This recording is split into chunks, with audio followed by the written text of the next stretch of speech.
Bonjour Yannick Jadot, Bonjour. vous m'avez donné rendez-vous ici, place de la Bastille à Paris, pour me parler de votre Panthéon à vous. Pourquoi ici? Pour y mettre Olympe de Gouges. Olympe de Gouges, c'est une femme incroyable. C'est un parcours incroyable dont on a reparlé pour le bicentenaire de la Révolution, mais on n'en parle pas tellement. Elle naît au milieu du siècle, elle est veuve assez jeune, et elle ne veut pas se remarier pour pouvoir écrire sous son nom, parce qu'à l'époque, c'était le nom du mari, y compris pour une auteure. Et elle va avoir un parcours, elle va se battre contre l'esclavage, elle va se battre pour la libération des femmes, y compris sous la monarchie. Et elle va être révolutionnaire.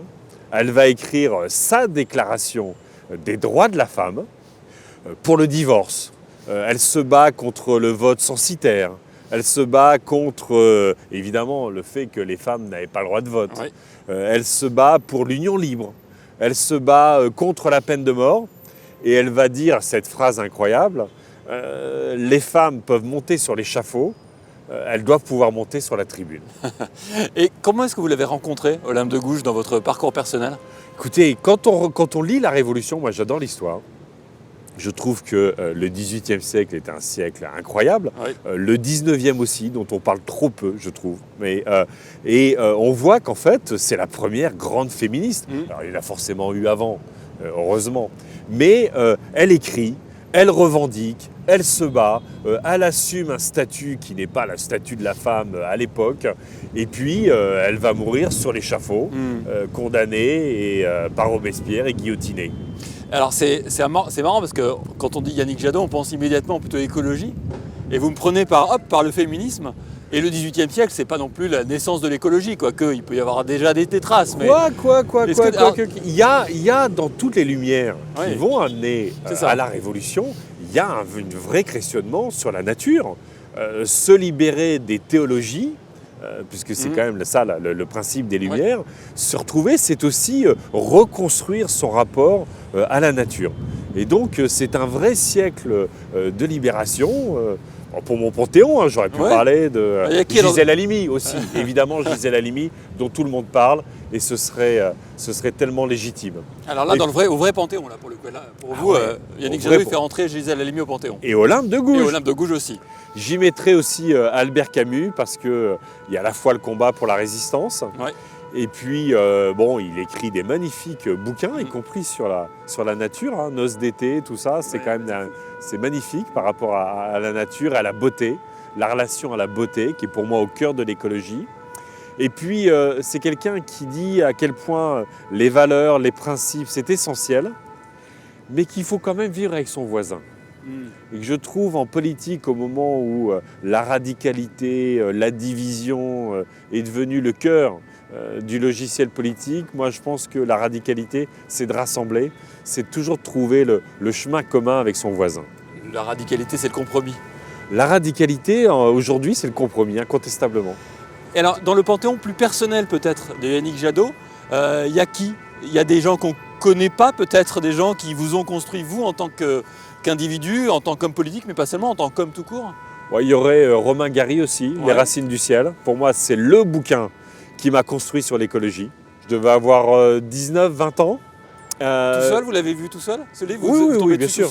Bien sûr. Romain Gary, c'est quand même Romain Gary et Émile Ajar, c'est quand même, à mon avis, un des plus grands écrivains français. Mais il dit, au fond, l'écologie, c'est un humanisme. Et c'est cette histoire de Morel qui sort des camps de concentration et il va défendre les éléphants en Afrique. Mais il ne défend pas simplement un mammifère. Il défend les éléphants parce que c'est anachronique. Parce qu'au fond, c'est la vraie différence. Et que, sortant des camps de concentration, il dit l'humanisme, c'est de défendre la différence. Et c'est pour ça qu'il défend les éléphants. Donc je trouve que cette écologie, cet humanisme, c'est magnifique, y compris en période décoloniale. Bon. Mais oui, il y a des gens qui m'ont formé. Moi, j'ai eu des profs au lycée sur l'histoire. Moi, je viens de la Picardie, le chemin des dames, tout ça, c'est important. C'était un prof, là, comme ça? Marival.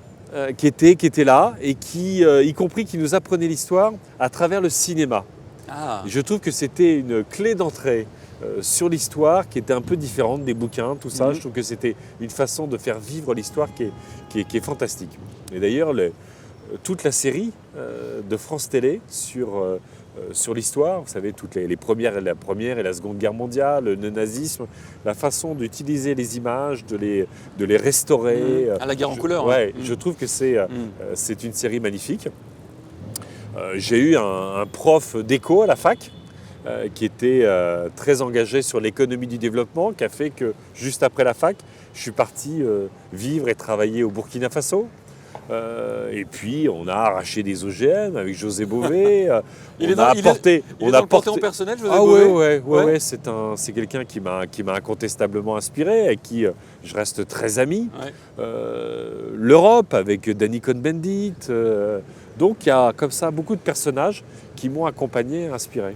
Dans les entretiens, comme ça, dans le Panthéon personnel que j'ai fait avec d'autres candidats que vous, on évoque parfois des personnages de la famille. Très souvent, c'est les grands-parents qui reviennent. Est-ce que chez vous, ça existe ça? C'est des gens qui ont été importants dans votre parcours personnel? Ce sera plus mes parents que mes grands-parents en fait. Moi, j'ai vécu à la campagne, j'ai grandi à la campagne.